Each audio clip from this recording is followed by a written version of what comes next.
Hello, festival fans and industry insiders. Welcome to another episode of Event Explorer. Today we're heading across the pond to the United Kingdom in a discussion of the current state of the British festival scene.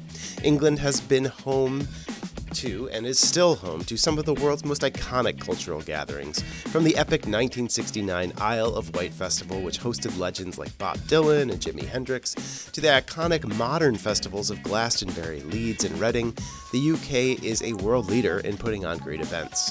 Many of these events began as small local gatherings and really have blossomed into massive celebrations of music, arts, and community.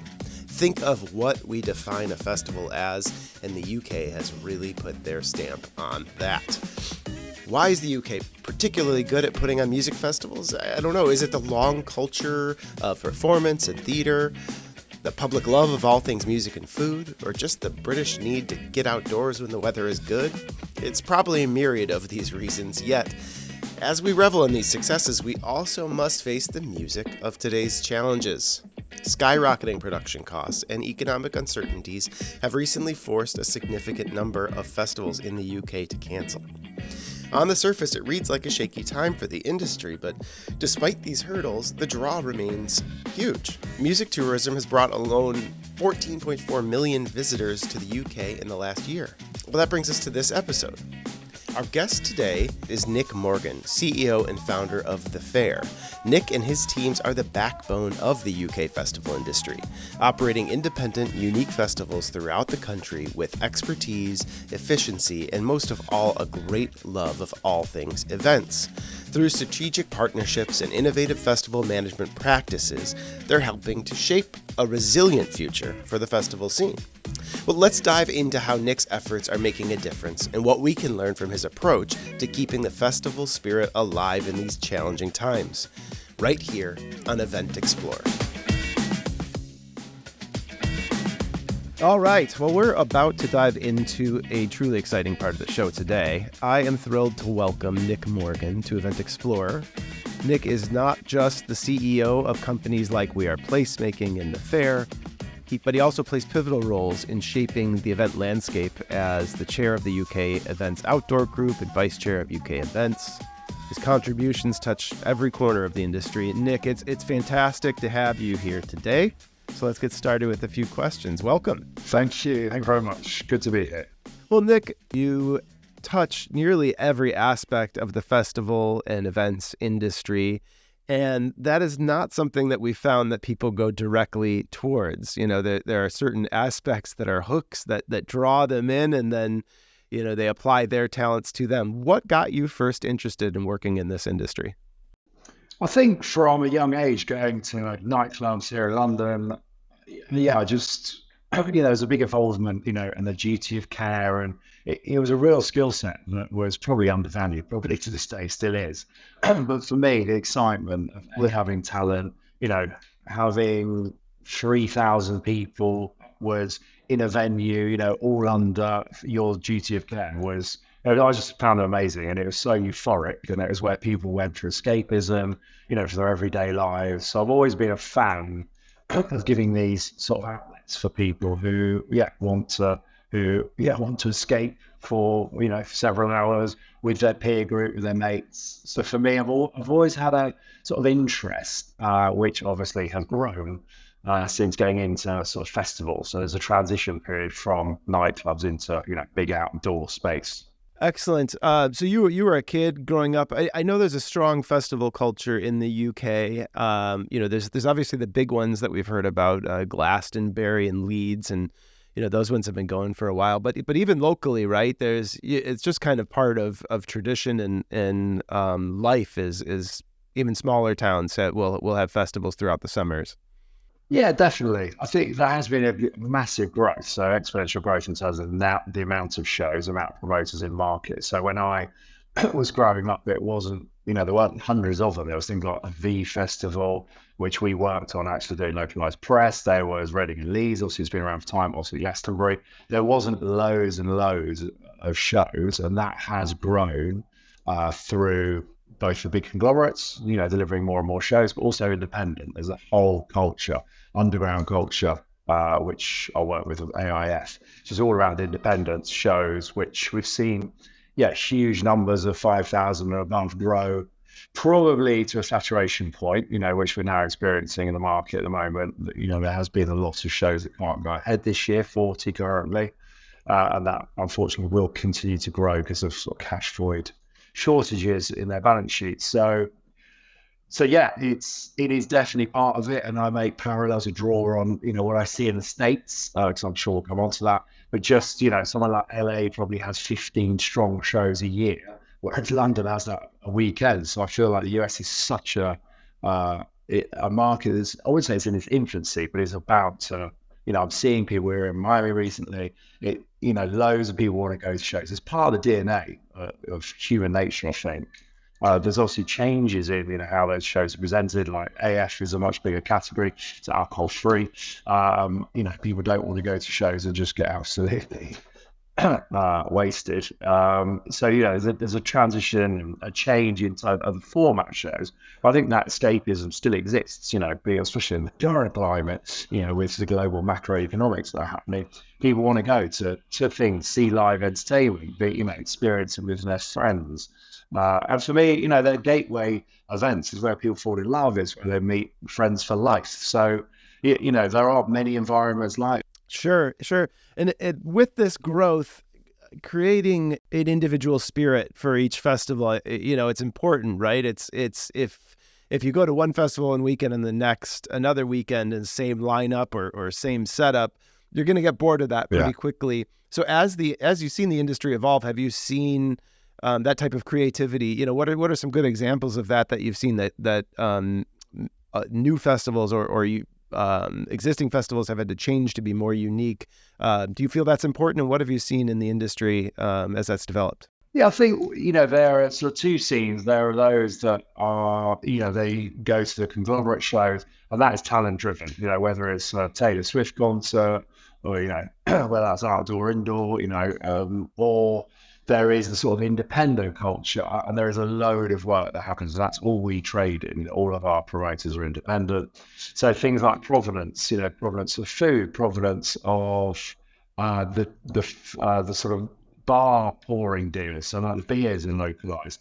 That really means something to people. It's a curated event from the start to finish. So the customer experience, they go on a journey,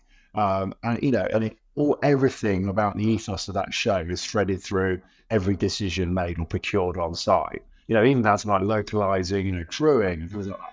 Whereas some of the conglomerates, I'm very vocal about this, but understandably, if you're doing a massive North America tour or Europe tour, they'll go to whoever's going to pay the most basically for pouring rights. So, you could end up with someone like Carlsberg. There was a lot of chatter around Tuborg, for example, a few years ago. They were sponsoring loads of shows. I don't personally drink Tuborg, and I don't know many that do, but then they were trying to penetrate the markets, obviously pay huge pouring right deals. So for us, the independents, there's a lot more, I think, care, and people seek out that. They seek it out. They really want to see that. They want to see localized artists as well. It's not all around talent. And we've seen that in the UK this year, where some festivals are really resisting that headline talent, because of the cost. So whatever that headline would have cost, they're now redistributing that to, a much bigger audience base, because they can get, they've got better buying power. And also the conglomerates will obviously do lots of lockouts, so you can't get access to that talent.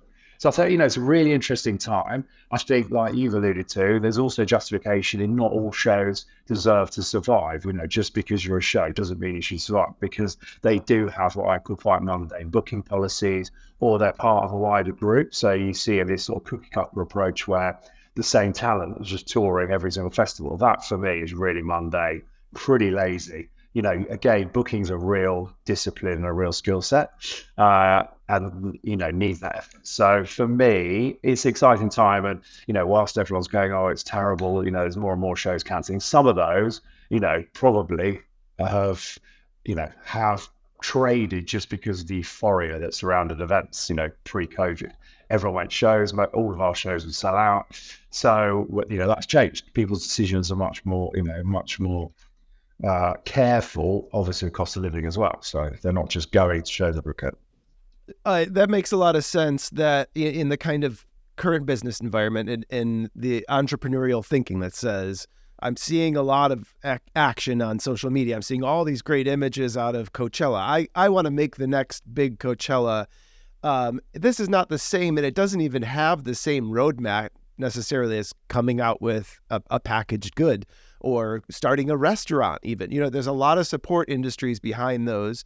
It's, yes, they're multidisciplinary, but they're all kind of focused towards something, versus putting on a festival and a big event takes a really broad array of talents, experience, vendor and resources. And that is key to maybe why some of these aren't successful. But I understand that your interest in starting some of in your companies, We Are Ops, the fair, is to provide some of that backbone. Obviously it's kind of born out of a love for the industry and making sure that people, from a guest experience, from an artist experience, from a vendor experience, all of them have kind of a equitable stake, that their interests are looked after.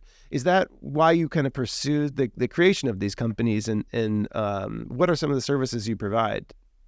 Yeah, but it was born out of, actually, one of my first gigs was, I was a booker. I was a booker for a university. They then said to us, you need to deliver our summer ball. So one of our group directors, who still works for me now, this is 20 odd years ago, like most people, in all honesty, like I say, there's no wraparound support. We were like, geez, how the hell do you deliver a show? So it was learning on the job, hugely daunting. And it was only for, I think it's for 4,000 people. But again, so I had to do all the talent booking, all of the things that in a nightclub environment you don't do. You obviously do the booking, but in terms of like the infrastructure, the overlay, thinking about power and water.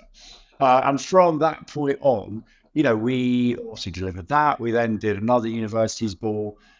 We got involved with V Festival because an old agency just sold. We did their localized press. So, being on site, in and amongst it was really exciting. I loved it. I loved the environment. And more people would come to us because, it has evolved. You need to be much more professional. Things like we talk about egress, whereas 20 years ago, you literally open the gates. And then that was egress done. Whereas now we have a whole plan around Zone X, working with, the local transport hub. There's a load of work. It's an event in itself. So you need that professionalism. And I guess from doing more and more events, we get lots of approaches. And what we do is a lot of DD on those promoters. So, when I was young, I had a couple of bars. Everyone wanted bars, it was the hip thing to do. Everybody now wants festivals. So, but obviously with that, we have to be sensible. We're only as good as our last show. So reputation's everything. So, and also cash, unfortunately, they need to be funded. And it's very hard to get drawdowns from ticket agents. So for us, we do a lot of work around, has that promoter been at nightclub successfully? And it is a shock. We get lots of people who do fairly large sort of warehouse shows or nightclub shows at 3,000-4,000. The costs are fairly prohibitive. It's fairly easy. The nightclub operates it. You get the door. You may get a split on the bar. But then you go into a field, suddenly you're into $200,000-$300,000 or sterling immediately, and that is just to get the overlay. Just, people can't believe the price of toilets and fencing, power. You're building a small village. So to get your head around that, you then need to really ramp up, your ticket. So, and in terms of the audience, you need to be looking at 5, 6, 7, and ideally 10,000 and above to make it, viable as a sort of business proposition. So the first stage there, when you start looking at or working with a new entity, is this kind of consultancy of checking to make sure that this is going to be a viable venture, asking the hard questions, and then you actually have kind of crew and staff behind you that help put on these events for people, so it kind of eases that burden. What kind of crew are working with you here? I know you've kind of scaled up a bit and have diverged into even separate companies to handle separate areas. What are some of the positions you're working with and the services that you're offering? Yeah, so not that I want to do an elevator pitch, but in a very basics. In fact, we do everything apart from book talent and deliver the audience. So we don't do any marketing for shows. That's the promoter. And we don't get involved in booking talent very rarely. So everything else and the relationship with that promoter is year round these days. We start planning for the next year, probably the week after the show. They want to go on sale, or some are even on sale the day of that show for the next year to start, getting revenue through the business. So for us, it's a year round relationship, and we do everything. Our company, we're project managers essentially. So we have lots of different levels. So we have things like production directors, production managers. Production managers normally are key. They head up the show, so they'll be the interaction with the client, being the promoter. And then we have PCs, production executives, so they'll help support the PMs in terms of procurement. And then we've got a design team as well, so they'll help on things like mapping, CAD drawings. So everything to do with that show is all in-house. And then we have a separate team, as you've already alluded to, called We Are Ops. And the ops is all the operations, including licensing, and they work in parallel. These days, lots of businesses outsource it. I think that's crazy. We have it all in-house because, it's a daily conversation with the PM. And lots of those decisions are driven by health and safety legislation, or they may be mandated by some of the authorities. So, they have to be, for me, in the same office, working, all aligned, working for the same goal. And then this is all focused towards the guest experience right at the end, providing the best possible environment and entertainment and food and beverage and kind of access. How do you keep things focused towards guest experience? Is that working with the promoter and kind of the creative designers of the festivals? How does that kind of pervade into your thinking, as you're planning these things? What do you kind of remind yourselves of when you're trying to think of what the experience is going to be like of the attendee? I think keys around attendees have never been, they're more knowledgeable on things like sound design, music design, in terms of sort of lighting, so they're real experts and they will critique you. So looking at the design of a site, so around each stage, looking at less bleeds is really, really important. Talent, sometimes they will be involved in the curation of that show, or at least that stage, and you have stage takeovers by different promoters as well. I think really importantly for customer journey is looking at, things like volume, and speed of service. So bars, we set around that with lots of different ratios to ensure that they get the best possible experience, they get served as quickly as possible. Toilets, everything's on ratio. And I'll be honest, in our business, we always go over ratio. And that's from the demand of the brewery as well, because we do want a better customer experience. If you stick everything on a ratio, it becomes, again, a bit of this cookie cutter. And, it probably isn't. It's serviced more as a mandated model rather than, the customer experience. So, by adding extra toilets and things like that, again, it makes the customer experience better. Looking at entry points, again, how can we make that seamless as possible?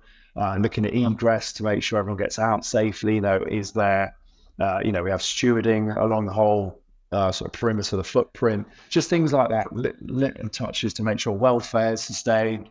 Medical teams as well. We spent years finding our right partners. Like all the suppliers on our shows are partners, rising suppliers, they're essential. They're also all going towards the same goal. We love working with them. Security as well, just that is a big procurement. It's a big cost. It's also a big decision, in how they interact with customers. So we have like tone of voice information that goes out to those security providers in advance of the show. So, they understand what the show is about, the demographic, because every show is different. So I think it's just that extra thought, which sometimes doesn't happen. I do see it on big, large shows where it is, they're either too busy and effectively it almost feels like a touring model. So, and the customers aren't getting the best experience. I've been to some of those shows. I've been to a massive brand show in London. I couldn't believe it. You were penned in to go to the toilet, for example. So you were in access pens and you sort of you moved on the pen 5 pens deep.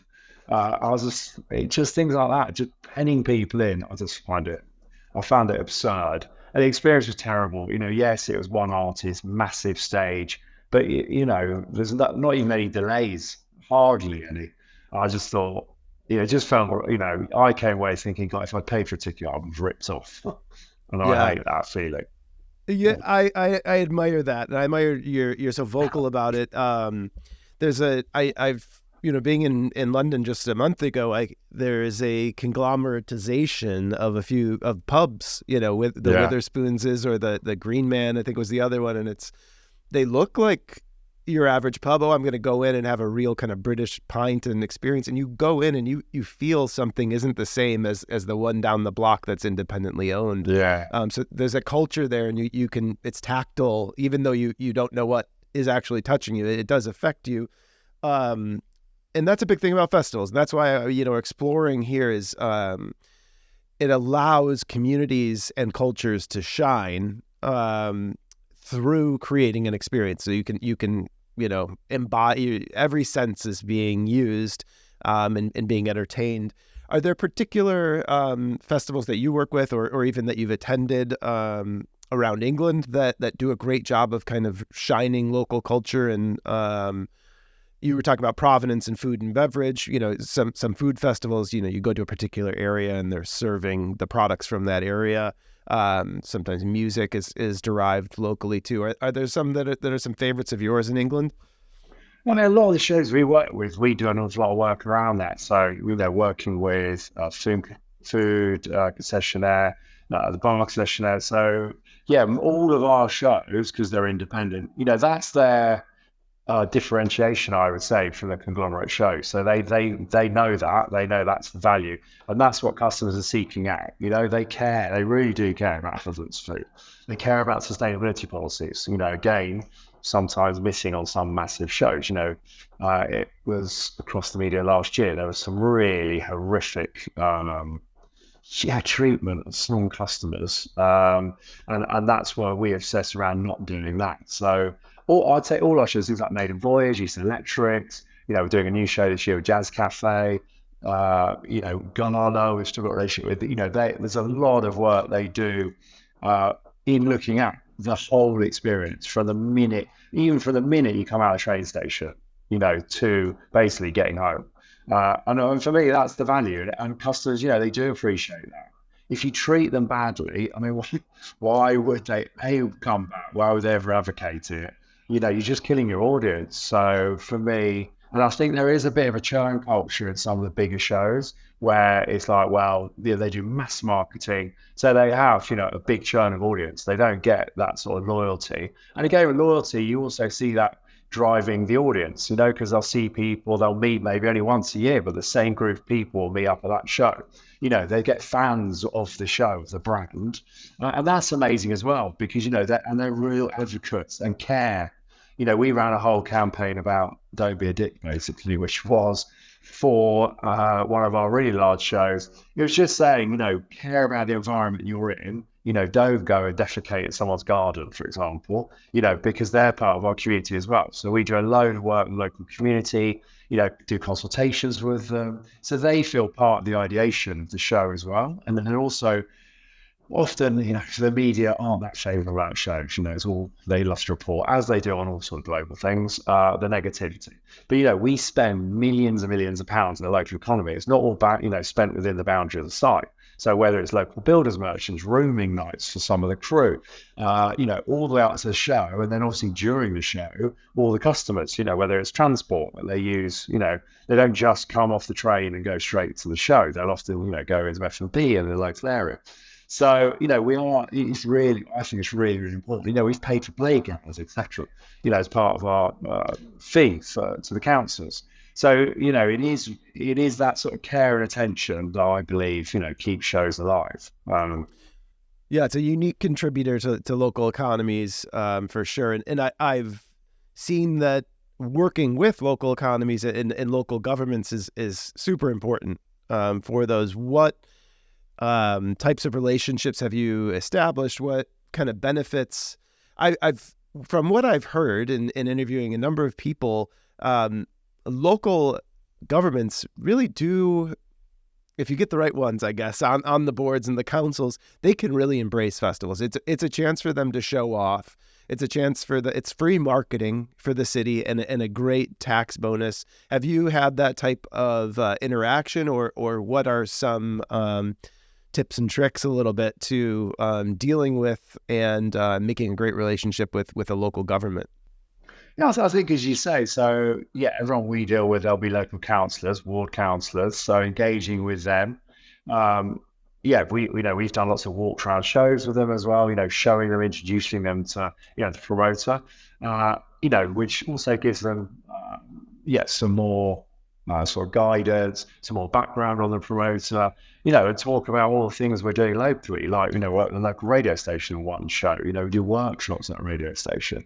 I think for me, on a more national level, it's with mass frustration. I deal with government, I deal with DCMS department, and for whoever's in government, obviously now we know there's an election coming up in July, thank goodness. But prior to that, not to be too political, but whoever's in power, it comes down to their own personal preference. And at the moment, the support solely goes to what I'd call the elitist industry. So high-end things like ballet have had lots of support, the National Theatre.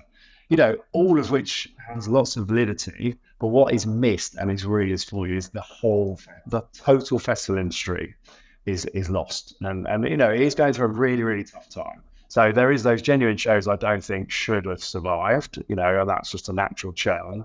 But then, big shows who are selling out, loads of our shows are still losing money, because the supply chain's gone up in price. The VAT remains at 20%. In Europe, loads of countries, understand it. Like Germany take culture, that seriously. They've got like UNESCO sites now, nightclubs. So, that's saved for life almost. Whereas here, we just, for some reason, we did a whole campaign around, the VAT and trying to get 15% relief, and it never landed anywhere. Albeit I know we've got a real crisis on, but my argument is, if you let all these shows go, you're getting absolutely no VAT. So there's no VAT coming through the system, no taxation. Better to get something than nothing. And that just, it eludes them. And because they don't know the industry, they don't know what we do. I mean, the whole of COVID, I was on calls every week, and they still, to this day, they even said just very patronizing and very frustrating. So yet they'll go to 5 or 6 festivals probably. Oh yeah, there'll be a Glastonbury. Yeah, exactly. Yeah, definitely. Yeah. So this is part of your public efforts, and another one that I really admired and learning about was the Your Festival Needs You campaign. And this is a way to pull more people in and more support throughout the economy and the culture here too. Can you tell me a little bit about that and maybe too how people can contribute? Yes, I think that came out of, through AIF, which I'm vice chair as well, which looks after probably 200 shows all independent. There has been lots of cancellations. So, we've been very vocal about that. My concern is that unnerves the audience, understandably. If you keep saying there's another cancellation, people in this time have limited funds. So, asking for £200 to a show that may then cancel, they've then got to go through the whole pain of a refund process. A few people in our office, they waited 5 months for a refund on some shows they'd chosen to go to. So that's not acceptable. So there's 2 strands. There's that strand, which is around cancellations, and that, for me, should be trade-based. So looking at trade, speaking to DCMS, speaking to the government, saying, we need help. The other one is consumer, so which is around Your Festival Needs You. So as simple as, we've been getting people, lots of talent have started doing it, artists have started doing it, just saying, festivals are so important to me for whatever reason. Everyone's got a story about something that happened at a festival for them that meant something to them, whether it be a sea change moment, or meeting, their best friend and falling in love, or whatever, just an amazing memory or fond memory. Everyone's got fond memories of some show somewhere. So talking about that on camera, putting it on their channel, and just, things like taking advantage of early bird offers, to support shows. It's a statistic now that 30% of your tickets are sold in the last 7 days, which is a nightmare for promoters because, your margins on a show, if you're lucky, are maybe 10%. And that's, on sellout, if you're lucky, it could be far less. So effectively, up to that point, you're trading at a loss and you don't know if that ticket's going to come in. So, there's not many industries I know where you gamble £1 million, £2 million every single year, not knowing what, you have, if you buy a product, you've got the inventory, you've got that product to settle at some point. This is all based around one weekend a year. I mean, some people may say you're mad going into it. So, it is a really scary time. So buying things like tickets earlier, taking advantage of early bird tickets really helps the festival, start to get traction in their ticket buyers. So that's the thinking around that. We're trying to get this traction out. Loads of talent have come on board. We're trying to get promoters on it. So yeah, for me, it's just more celebrations. And now we're coming into festival season. I mean, this is the key moment really this weekend in May. With loads of shows launching. So for me, just talking about, all the great things that happen. So that's a hashtag, all kind of strung together. Your festival needs you. Yes. And that's, I mean, I just would look forward to seeing all the different stories from coming from all corners to see what people love about the industry. I think other people that are interested in festivals would want to watch that. So I would encourage, listeners to check out that hashtag. So, it's not bleak. There's a lot of great stuff going on, but it's a time of kind of figuring things out, figuring out appetites and levels. What are you seeing? What are your kind of predictions or thoughts about how the industry is going to advance in the next few years, or kind of reach a level that obviously, hopefully, government steps in and helps a little bit on that means, but then. Just what are you kind of feeling out in the culture and being on site and seeing how people are reacting to things? What are your thoughts for the future? Yeah, I mean, I think a lot of the data we're seeing is shows that really know their identity, and that can come through to whether it's, just the customer experience, but in terms of like their talent. So, for example, a reggae show I know is selling out. Actually, it's smashing tickets. So if people know their fan base, like, it's well vocalized now. Things like Chase the Status. Do you know what I mean? They're doing Milton Keynes Bottle. That, again, is smashing tickets because they know their fan base. They've curated and booked, or gone for a booker, to book all the talent around it. So things like that where people are putting in the effort or know their fan base are smashing it. And like food festivals, things that are very specific, I think there is a future there. I think there's going to be a massive boom in wellness-driven shows. We're seeing a lot of that come through. There's also a new market. We do a couple of these, which is what I call the traditional exhibition market. So they may go to, large exhibition centres or coming into fields, because what they're seeing is that audience, if you go, it's no detriment, but if you go to, say, a quite grey, boring conference centre, are you coming away from that going, wow, what a day? I might have learned something. Whereas we do the world's largest talent acquisition show in Nebworth, and we actually took it to Nashville last year. We're going back there this year. That's grown massively. And honestly, the feedback and sort of recall, we call it, is so high. The Net Promoter scores are like 8, 9, because they just love it. They hear about festivals, and some of our audience have never been to a festival. They hear it through, maybe their kids or whatever. So people are in a festival environment, but, it's a professionally run event in terms of like the infotainment. So lots of educational talks, lots of stages, and then they have a bit of a party afterwards. But, I think there's going to be more and more of that, that I hear about it all the time. But there's like an insurance show, which has now become a festival.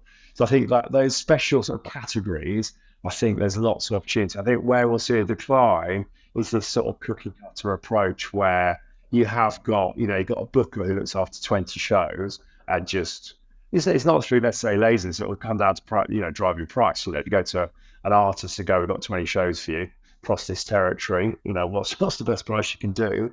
I think those shows are going to really struggle, and I think people don't just go for headline talent anymore. So I think that's an evolving model. I think people go for the whole experience, like Glastonbury. Anything I go to there, I've never been to Pyramid Stage. So, everything else and all our friends, we have experiences all over the place. And they're the best things, that could be in the bin bin, which is a tiny little pad on site there. That big, just standing in an audience, because of streaming rights in TV, I just think those shows are going to struggle, not Glastonbury, obviously, but I just mean those one hit shows just centered around talent, destination only, could be quite challenging. Sure, sure. Um, you've started a gateway into working in the industry that kind of wasn't there maybe before, or it'd be a little bit more disparate. You'd either work for one of these big conglomerates, or you'd wind up in a festival in your own town. Um, if someone's a student, studying theater or communications, there aren't that many. I know there's kind of a production hub now where students can learn, but otherwise, how do you get younger people involved in working in the industry? I think that, there's more programs that are coming through. So I'm doing a talk on Tuesday, actually. It's like called Point Blank. So they're over in Hackney. They have music students who, have a specific module on event management. I actually did an event management course. Unfortunately, it was more weighted towards being a swimming pool manager, I think, at the time. So also I didn't really engage with that program that well. So I think there's more around it. It is hard, and we are desperate to get more talent through. I want to see more talent. We've always got live positions in the business. I always say to people, coming on as a paid intern is a really good way, for us to get to know you, you get to know us. So we have a pretty solid program with that. And being persistent, if you really want to get into the industry, and all of our people have started as production coordinators and production execs have then gone on to be production managers. It's the best way to learn the business, and it's not, throwing someone in the deep end. It is, you've got support there. You've got a production manager you work with on site the whole time, the whole season. I'd like to see more courses around, just the basics of things like P&Ls, looking at like the financial models, because there's a lot of people that aren't aware of that. That is obviously the underpinning of a show. Looking at like cash flow as well is really, really important. The amount of shows that run out of cash, because they don't have that knowledge, which is understandable because it's not readily available. So I think there needs to be more done. But again, this will come down to it's institutional investment. We need it comes from the top down, isn't it? We need government to take this as a really serious industry. I think they all think it's a passion project. We wake up on a Friday, give it a go on a Saturday and Sunday, and then go back to our accountancy jobs on a Monday, which is really, really unhelpful. This is all I do. Every single day is all my businesses do is around large scale events. So to be taken a bit more seriously wouldn't go amiss. And then if it's taken seriously at government level, that'll cascade down to things like DTOS. And then hopefully institutions, like educational institutions, you start to take it seriously and then develop courses. But, again, they're taking a risk, don't they? Because nowadays, they also have to be financially viable. So they need, lots of people to come or want to be on courses. It's a tricky time. I do think there's an involvement in it. People are starting to see it as a much more serious career. But during the pandemic, it was also a torrid time. So lots of people pivoted into film and TV, which continue, or they went to things like Saudi, which has a much more favorable tax regime, for example. There's a lot of work in Saudi, albeit might be slowing down. We want to see more being done. Excellent. Just a couple personal questions before we finish up here. For you personally, do you have a memory or a favorite moment from being on site at a festival that really sticks with you as like, one of your greatest moments or one of your favorite times? One of my favorite moments, which is generic, so any show, is I don't do it these days, but when I used to be an event director, is going green on doors. So I just found it really, really emotional because you're getting to this position where to get to green on doors on time, which we do it all our shows now. It's just so emotional because it's years of work. Your whole team have been working every single day on site. You've built this. You've been speaking to a promoter. You've seen it all come together, and effectively all down to that one little radio call. You're opening up, to the audience and seeing those first audience members come through. It's pretty euphoric. So I used to love that moment, but obviously the team do that because they're event directors now. So Sure. that's probably one of my favorite moments. One more fun question. You're not working this one. You're just attending. Any festival or event in the world, what would you choose? Free first class tickets, everything. VIP. I mean, I've never been to things like Coachella. I would like to go to that. And a load of people at that boiler room are out at Coachella this year. That would be good. Yeah. I mean, I'd also like to see, I can see a lot of movement in Australia at the moment. Their government have really stepped up. I don't know what's happened in the last few months, but they're talking about, they've done economic impact surveys in terms of the amount of money spent outside the perimeter, like I was talking about earlier, and they're starting to support and see the value. So, it'd be good to see, or not only go to the show, but meet some of those sort of representatives at government level. That would be really, really interesting. Germany again, I love the fact that they really are protecting culture. I'd love to see that mimicked here. Sorry, that's a bit of a sidebar, but yeah, for me, I think we tell you that you can't work, and you'd end up working.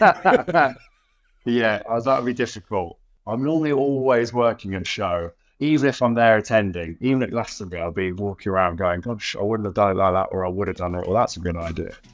Yeah. Well, that's good. We need your mind in the game and appreciate all the work that you've done for the industry and continue to do. Look forward to following, the growth of the fair, the We Are Ops, the rest of also, obviously your kind of public contributions here too to the industry. So I think that the UK is a really good model.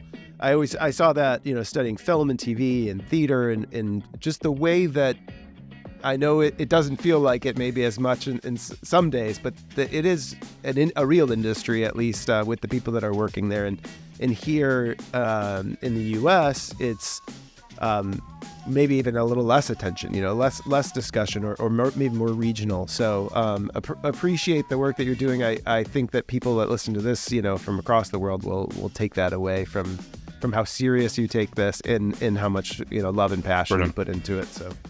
Well, cheers. Cool. Nice meeting you. Thank you. And then we'll have everybody follow up. We'll post all the socials for all these different aspects of what you do and contribute. So thank you. Excellent. Thank you very much.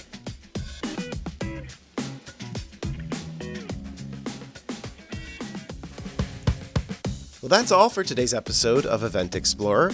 We've journeyed through the vibrant UK festival industry and discussed the challenges they face in today's economic climate and how the best festivals remain a strong driver of culture and commerce in the UK. It's clear that supporting these festivals is not just about enjoying the incredible performances, but about sustaining a vital part of our cultural heritage. If you love festivals and want to see them thrive, consider getting involved, talking about them on social media, volunteering, whether it's buying tickets early, spreading the word. Every bit of support counts, and make sure that these festivals keep going and enriching our lives. And let's not forget the promising efforts of Nick Morgan and the teams at We Are Ops and the fair. They're working tirelessly to innovate and push boundaries of what festivals can offer, ensuring the future of our beloved festivals are as bright as ever.